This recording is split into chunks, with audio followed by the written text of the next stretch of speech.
For as long as I could remember, conversations have always been a way to transfer wisdom, whether it's generationally, whether it's from your peers, or even your loved ones. Conversations is the way that I see us moving the needle forward with textured hair care. It's our sacred space to share all the nuances and explore the multiverse of textured hair. This is Hair Talk with Shamilia B.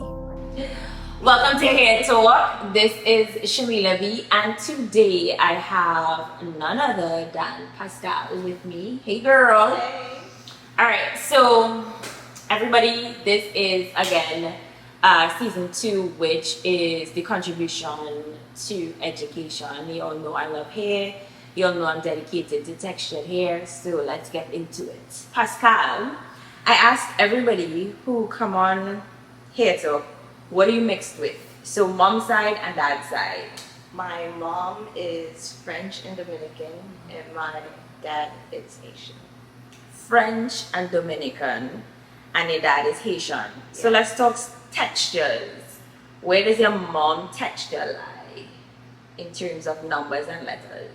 She is in the 2s, Okay. maybe like a 2C going into like 3A. Okay. So almost in the coily realm, but not just there. Yeah. Okay. All right. And dad. Wavy. Okay. And dad. Definitely about a 3A B. Okay. In the 3s for sure. Yeah, because you're definitely in the 3s.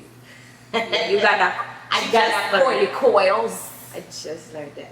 As amazing though. All right. So, what is the combination for your siblings do? Oh, it's interesting. My brother is 3C. Okay. My sister, my brother has tighter curls. Okay. So maybe 3C, 4A, around there. My sister, though, is same texture as mom. Okay. Definitely a pure 3A. For sure. It's a pure 3A. And, no, that's it. All right. So, take us down this path. What is your earliest childhood memory of hair care? So, my, oh man. You know how in black people you always have these different aunts? I couldn't tell you, but let's just say my aunt. My aunt just always doing my hair. Okay. Like whether it was like braids or twists or like special events, to like flat ironing or curls, that stuff. But I had my hair done for like my first communion. I think that was one of the very first times that I got like heat through my hair. And I was so excited. What was the hairstyle like? Tell me. It was like bouncy curls, almost like your curls. And I was feeling myself. As I was feeling myself. Like you couldn't tell me not to move my hair. It was gonna move, and I just liked it. And I think I was like 10, 11 at the time, and I was up in my first time getting like any type of treatment, I guess, today. Nice. So was this aunt like the designated family hairstylist, or was she like professionally trained? No, she is just someone that I just like when she does my hair. I just like when she does my hair, for sure. Like my mom could just not be bothered to do my hair. She will do it only if she absolutely has to. Now she has no choice. Okay. Because I need to take down, I need it for her to like unbraid, assist in the back, or undo something. She has no choice. But it was definitely my aunt, the go-to person for me. Yeah. At least she would always go do my hair. And then was she the one who gave you the bouncy curls, or did you go to another hairstylist? No, she referred me to a salon. Okay. that How was she that? went to. Do you remember? I hated it. What? Yeah. What I did not like it. What? Because I felt like I just did not like seeing the steam in my head. What do you It just made mean? me so nervous. like, well, I remember thinking, I was like, I don't know if like my hair will come back. Okay. Obviously, you know, I didn't have like language like you say, so I didn't know about like the texture and everything. But I was like, I don't know if my hair is gonna feel the same. Like I thought this was just like a one and done, and this is how my hair would always look. Yeah. So, yeah, it was a little traumatic. It was a little traumatic to say the least. But I enjoyed it, I guess. Okay, so we're walking through your timeline and the hair history here. In like high school, what was it like? Oh God. What were you doing? Oh, I was so adventurous. Cuts, coloring, What? all of it. I did. Oh, I wish I had a picture to show you. I had like dark green hair. I had purple. Shut up! Middle school, yeah, I did. And then in high school, I was like, all right. That's when I think I decided to. I didn't do a big chop, but I did cut some of my hair, and then I just decided to let it grow out. Okay. Adult experience. What has been your experience pre-hair school in the salon, like in the textured hair space? No one touches my hair but like 3 people on this planet. I'm extremely sacred about my hair, my scalp, and being so close to my brain. I need, yeah. So I don't just go to just any salon or anyone. And quite honestly, I prefer a black hairstylist, someone who knows my hair and can do my hair but educate me while doing my hair. Top tier. So it's 3 people: myself, you, and actually 4. My mom and my aunt. Other than that. So previous to us working together,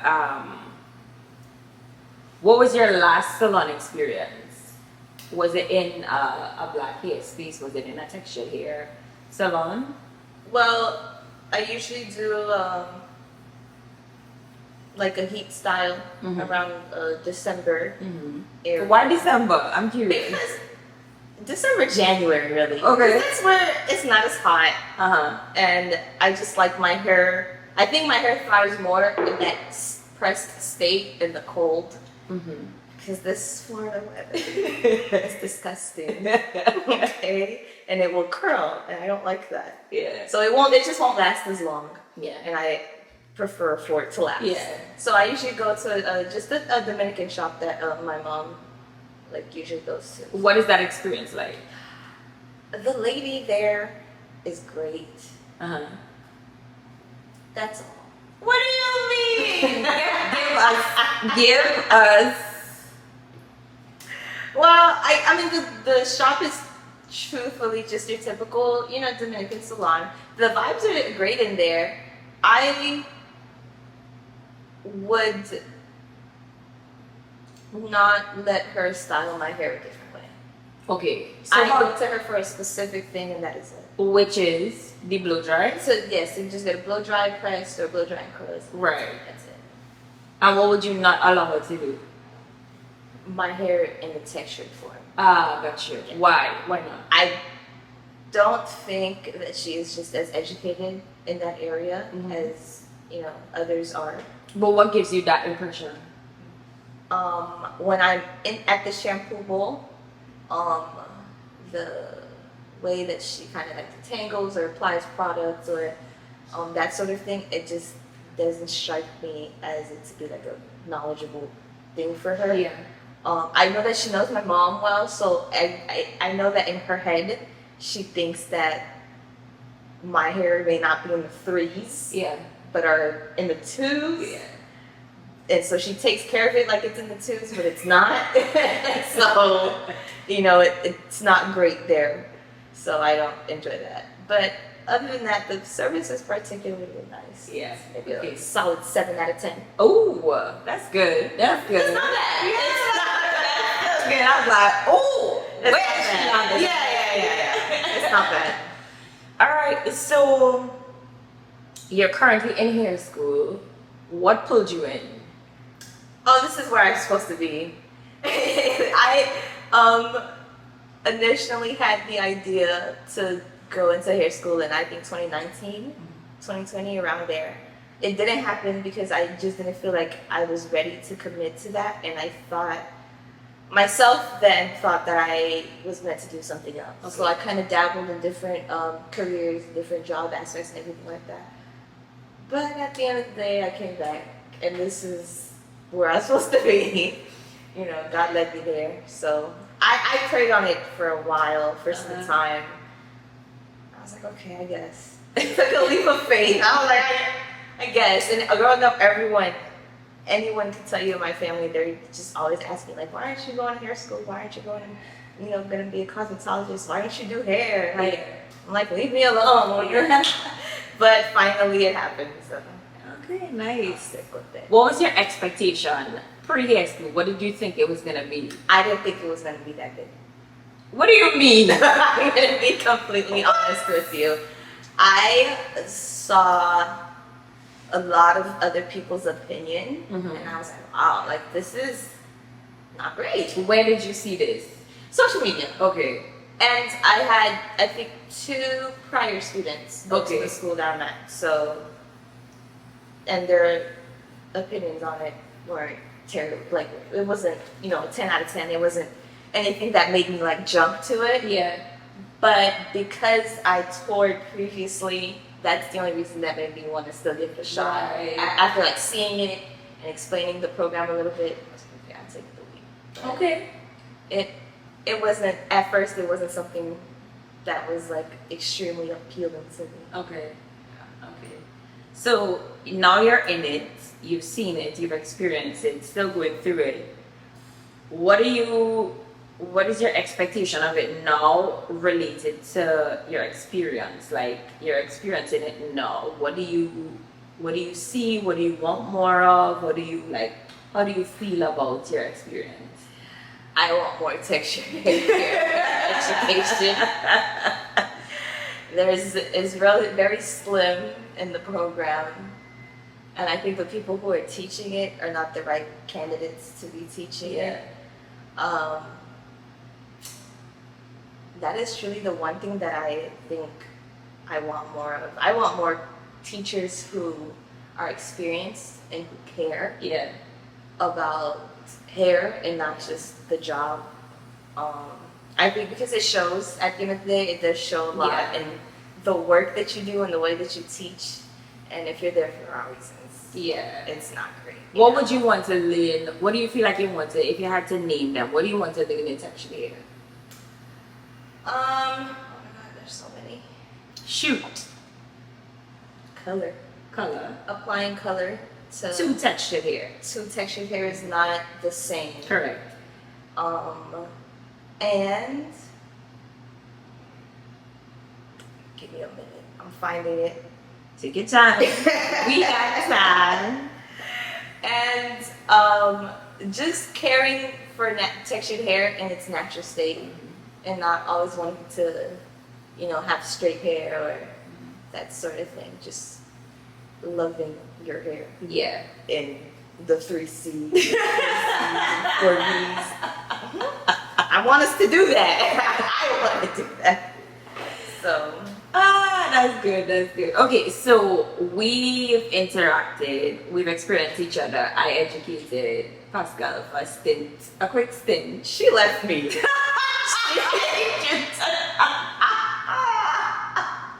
I did not. Tell us, what was your experience like? What did you like? What did you not like? What did you like? How was that experience for you? So far, the education that you've given me has been the best yet. Why? And that is also outside of textured hair.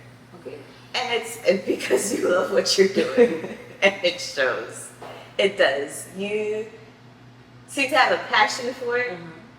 And you're knowledgeable in all areas, and not just textured hair, or not just, 2 or 1. It only goes to 2, doesn't it? There's no 1. 2s. But you have knowledge in all hair types, and that's something that I want to learn. I don't want to limit myself to only textured hair. That's something that is a huge part of who I am, but I want to have the choice and the ability to maneuver around other things also. So that's something that I like about you and everything that you've taught me. What was the next question? It was basically, what was your experience like in terms of being one of my students? What did you like about it? What do you feel like you grasped in that whole experience? I think I told you, the technique. Yeah. I really enjoyed how you focused on technique and timing. I think that helps me a lot because it allows you to do it in a timely fashion, but you're also doing it correctly. I never knew how to apply color the correct way before that. Never knew you had to section diagonally. I just applied the color. That's insane. Like, who thinks of that? So, and you really helped me like crack down on it. Oh my gosh, girl used to grill me. You used to grill me about something. I can't remember what it is, but I got it now. That's all that matters. That's all that matters is that I got it. So whatever it was, it worked. It worked. And I enjoyed the camaraderie of the class. Yeah, we had a good time. We sure had a good time. I think even just that entire bunch was, there were a lot of big things that so it was literally like my energy had to hold all of you guys in place because it's like they were just that's a lot. Like, they were vibrate. Oh my gosh. But you all are definitely better for it. I see so much of like them on Instagram and like their confidence is like, woo. Yeah. I'm like, yep, there goes my legacy. That is all thanks to you. Seriously. Because nobody else. No one knows. Just you. There goes my legacy. Okay, so if you had to, let's visualize your 3 to 5 years in the future.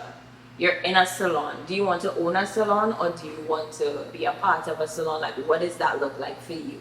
So the brand that I envision is, I want to be an owner of a salon, but worldwide.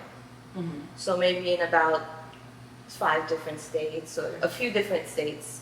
And it's a salon and wellness. Okay, why wellness with the salon? Because ideally it was designed personally, having gone through like personal experiences of mine and everything. As females, we like to take the day or the time to just pour into ourselves and do everything. So having it's sort of like a one-stop shop, you know, where you can do everything, but it's not just about your beauty on the inside, but everything on the other way. Yeah, gotcha. Other way. The beauty on the outside is also the beauty on the inside. Yeah. So having that wellness in it, for me, like when I look good, I feel good. But for me to feel good, I need to be eating right. I need to be healthy. I need to move. You know, I have to pour into myself, literally, into myself, and feel vibrant inside for it to resonate on the outside. So that, I think it just goes hand in hand. Like for me, like I've always imagined taking my mom to somewhere where she can fully relax for the day. Whatever that price is, I would pay it. You know, you get your hair done, get your nails done, get your eyebrows done, whatever you want for the day. And after that, you have a nice meal or a nice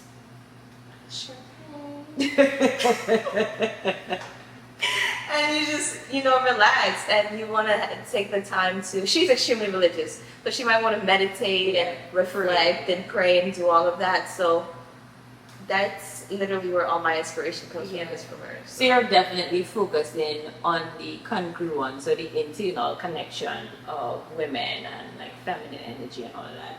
And I'm gonna be very honest here, like in my time being in the hair space, so much of what women experience in their hair is a reflection of what happened in their life. So you would see women who losing hair is because they're stressed out at home and because they're not connecting with themselves. You would see just, it is crazy how connected our skin and our hair is to what your everyday experience is. Like, I know that you have diabetes, but I also have another friend who has diabetes, and then I went to school with somebody who has diabetes, and just managing that in terms of with their hair, and then it's like the risk of getting seborrheic dermatitis and just that overproduction of that, and then that's contributed to your diet, and then you have to keep checking ever so often. It's a lot. That is insane. It's a lot. And like, I look at you guys and I see how much more brain space you have to allocate to just be in. I don't want the brain space anymore. I don't want it. Devil wouldn't give it to someone else. Because it's like, I remember like she would literally be writing down her blood sugar ever so often and what she ate, and you would see like a meal, then she went on keto, and then like, I'm like, bro, this is intense. It is, and honestly, thank God for technology. It's a little easier, you know. I've turned into a robot, but it's like when your sugars are high, the stress levels are different. When the sugars are low, you're still stressed. It's just different. So there's just always something. And it does reflect on my hair and my scalp and what I eat too. Like, if I had the choice not to intake sugar, I would. But when I have low sugars, I need it. This is the only reason I feel like I have to. But I would cut it out if it wasn't for that. Because I think it plays a role in this world. It sure does. It sure does. Seborrheic dermatitis is so common in the African, East Indian, like mixed sexual community, and there is so much resistance to what it is, because first of all, I feel it's awareness. I feel like people aren't aware of what it is. They think it's just dandruff, right? Correct. I had my own experience with seborrheic dermatitis. Bro, when life was real sticky, I don't want it. Because I hold my stress internally, I have different manifestations of it in my body. So when I tell you it was on my eyebrows, it was on my hairline, it was in the back of my ears, it was all over my scalp, it was under my breast, it was in my armpit, and it was on my feet. Seriously? And that was the reaction of stress, because seborrheic dermatitis goes like this. It's based on your moods, it's based on like how you're eating, it's based on your stress. They call it episodes. I was having an extreme episode. Like, what were we doing? Season 15. Listen, and to the point where I had to soothe myself. Like, I had to soak my feet every night in like baking soda, and then I would have to rub honey on my feet because baking soda will dry it out so much. I need the honey to go back in and be viscous enough to not let the overproduction happen. Then I had to take care of my eyebrows, because it's like, why you walking around with snowflakes? And it's like, I was in the Caribbean, like, bro, why? It's not what? Until snow. What? Where did you go? Do you see it? Like, I hated it. Hated it. Oh my God. It is insane. And I've had clients who've had it before, and I'm so happy that we're getting to have this conversation, because guys, if your hair is flaking, it is not just dandruff. There is a high possibility that you do have seborrheic dermatitis, and it comes and goes. And you need to find a hair care plan that essentially takes you out of it, because it's not something that you can put one thing on and it stops. You literally have to gradually bring that down. We've came a long way. Bro, the overproduction of that yeast on your scalp, on your skin surface, and then heat, your body's heat, and then moisture. So let's say you're not drying your hair, like sweat. It's like we having a party. Like it's a jam. We are fed. Like Especially you're an active person. Listen to me. So hear me and hear me loud. You are not alone in this fight with dermatitis because a fight is what it is. We finna hire this shit like real quick. But yeah, and that is why Pascale and I had like that common.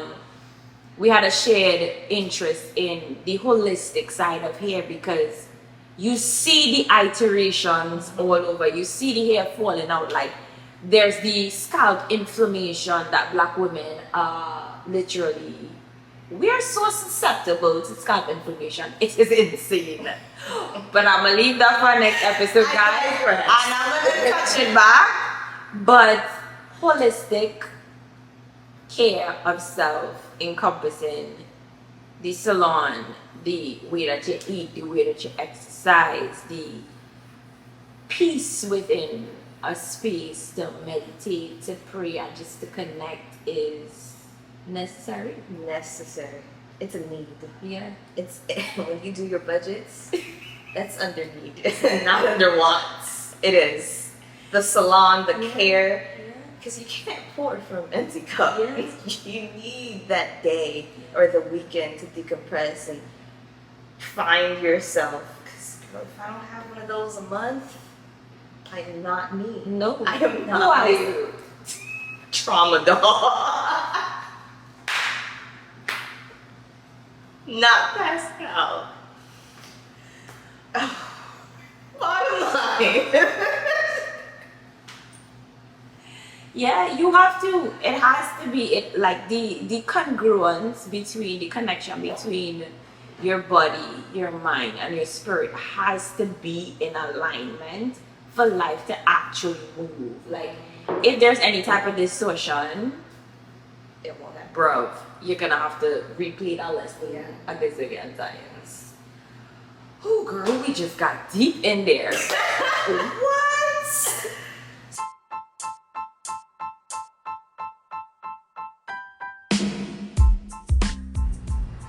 I believe that conversations foster awareness, and awareness gives us the space to desire change, to desire to be transformed. A major part of that is understanding that being supported by somebody else who has been there before where you desire to go, who knows what you desire to know, or whose life's work is a reflection of what you desire to do is going to support you. Textured hair is my life's work. I have created a sacred space for learning, for transferring of the wisdom I have amassed over my career, for moving the goalpost one step forward. Textured Hair Education by Shamilia B is the home of skills, techniques, and knowledge dedicated to the care for the multiverse of textured hair.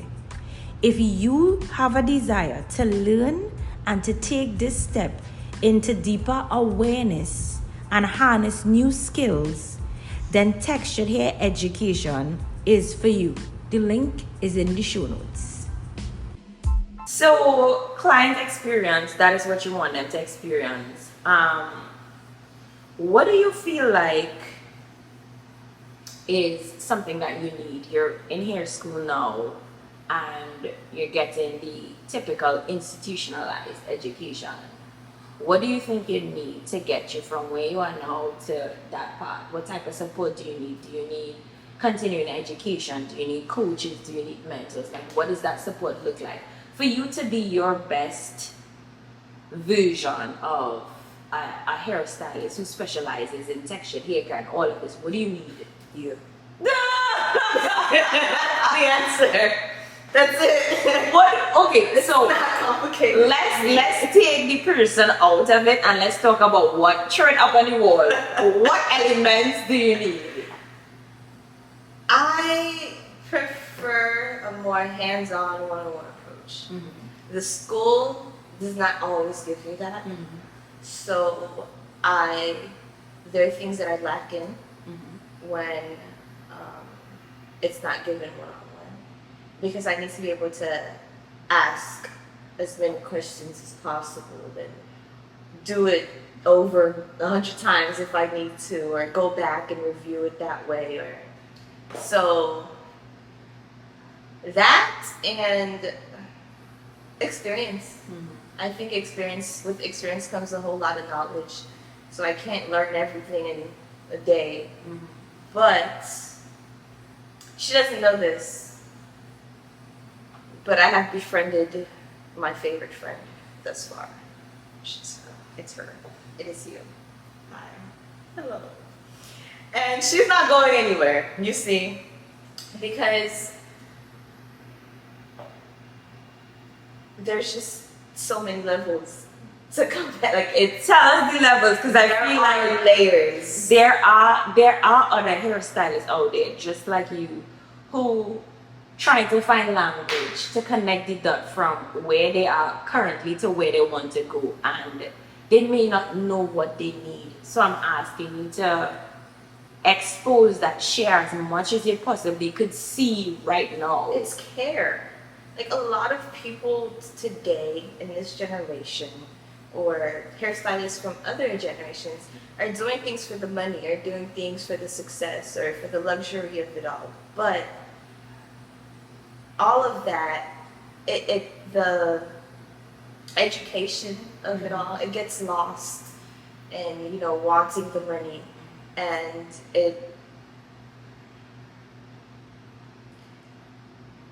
not all hairstylists do things in the feminine energy. And they work in their masculine. And that will lead you to lack. You see? Because you know when you've had enough. You know when you need a break. And you know when it's time to care for yourself. And you can effectively communicate that. So if you've had 3 clients for the day and it's now 4 o'clock and you're like, okay, I can't, you know to set your time and pour back into yourself. A lot of people won't do that. 100%. They will just burn themselves out. And by the time you get that 4th, 5th client, it shows. So, and that's not only in education, it's in hairstyling. I've had a lot of experiences where, like, she is telling me about her day, and I am nervous because I am your 6th client, and you look a little tired. I don't know how that will reflect on you doing my hair, and majority of the time it does reflect. Or it's not as great as I thought the work would be, or things like that. So you care about yourself, so it shows when you care about the other people in your chair or the other people that you're teaching, and that is something that I really like about it. And thank you for seeing that, because that is what I call capacity. I know my capacity, and I understand my capacity as a human being, as a woman, being informed by my cycle, being informed by the circadian rhythm, being informed by, there's so much. Why so many? But there's a lot. There's so much things informing how much energy I can have on that 28 working day calendar. I don't expect to be at 10 every day. And that's why I tell people I'm not a robot, and I don't expect a robot from me. I am a high performer, but I'm not here to perform. You said a lot. I'm here to be. You said a lot. So just to encapsulate what you're saying is that essentially my humanity is what I bring to education. And then that makes room for your humanity. Because then you're not trying to design a career into something that you can't hold, you can't fix, you'll burn out, you'll leave. It helps a lot though, because majority of the industry is saturated by women, and I think it's extremely imperative that we learn how to be hairstylists, the feminine, and give ourselves a break. It's not always about the money, or the success all the way. Like, you have to take the time to eat something. Come on, talk about it. You know, drink some water. Talk about it. Sit down a little bit and be human. Like, it is okay. And I don't know what has happened that, you know, we all feel like it just is all work. Like, there is room to relax. Absolutely. There's a lot. Absolutely. So take it. Grasp it. Absolutely. That is going to be my advice. I consider, you guys literally consider opening up your day. Like, I tell people all the time, I expand and contract time all the time. So I would have a day that has, let's say, 12 to 16 hours. And in one day, I could do about 24 hours a week because I understand how to cultivate that in a day. And then other times, You got 2 things. yeah, Done. I ate that's it. It's a wrap, guys. It's a wrap. And understanding just the magnitude of stretch and shrink and ebb and flow is feminine energy. That's who we are. We have rhythms, and to be connected holistically within yourself is about identifying, having that awareness, but then also, you know, integrating that into your day of, this is how I am, this is how I move. So much like the airbender. But you have to grasp the concept of what it is to be a woman in this industry for there to be lasting power.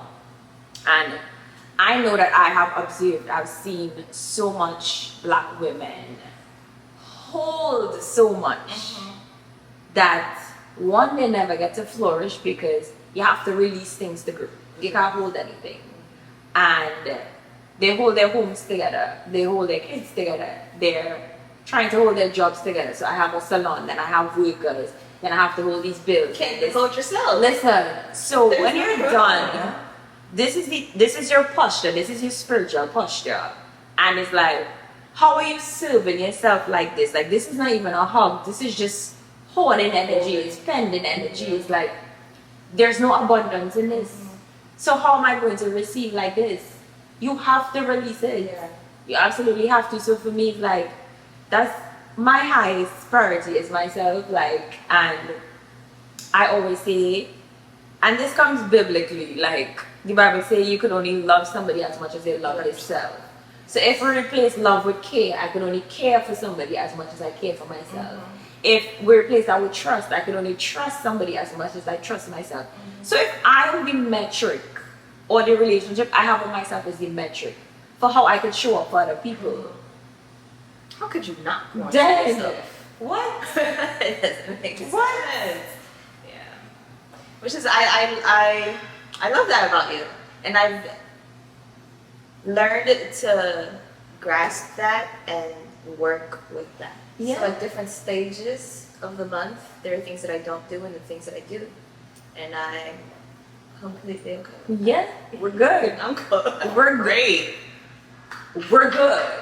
Yeah, absolutely. Yeah, okay. What are you most excited for in your career? Growth. Growth. What kind of growth? Slow growth. Slow. I'm good with it. Let me tell you. Tell me. I want to go through the motions. I want to meet different people. I'm just ready for all of it. And honestly, more than anything, I'm ready to experience my clients. I don't think that anyone could do customer service like I do customer service. I don't think it's there. And that is something that is God given to me. You know, being able to connect with someone on a different level, or when I have someone sit in my chair and this is your safe space to decompress, like whatever you want to do, I'm here. Yeah. And with that, because that is so important to me, that is why the wellness comes into play. Absolutely. So, yes, you get your hair done. Yes, you feel pretty, but you're still tired. You're still drained. You haven't really poured back into yourself spiritually and mentally, which is why the wellness comes in. Yeah. So you have the chance to sit down with me and take that time and go through that. Yeah. So I'm excited about a whole lot of things. There's a lot coming. That's amazing. That's amazing. And guys, like Pascal was spot on. There's nobody that can do this industry the way you could do it. There's nobody that could contribute in that way. So slow growth, while it mightn't be as quickly as you want it to be, is staying power. And anything you put your hands to, anything that you want to do for a long time, playing this long game, you need staying power. And slow growth is that. So good. I'm so excited. There's a lot happening. I'm so happy for you. Can't wait to boost out. Flourish, baby, flourish. Guys, we're at the end of this. The conversations are going to continue. Pascal, thank you so much. Thank you for sitting with me and being a part of the Hair Talk community. This is just an iteration of my life's work in terms of opening up spaces for Black women to have conversations just about textured hair. You know, we identify where they're at in terms of what their heritage is, but then we discover their personality. Who is the woman behind the chair doing your hair? These are the women. This is the woman. And it's so important for you to figure out, like, when you're choosing a hairstylist, like, does this person sync with who I am as an individual? And at this stage of my career, I'm also choosing who is in my chair. Because energy matters, and the way that I care, and the way that I want to take you to where you want to go. But I'm not going to do the work for you. We're going to co-create and co-labor to get to this place, you know. And I'm so happy that we have the opportunity to have this type of dialogue and to keep moving forward. So guys, thank you for sitting in with us on another episode of Hair Talk. The conversations are ongoing. Check us out. Thank you, girl. Bye.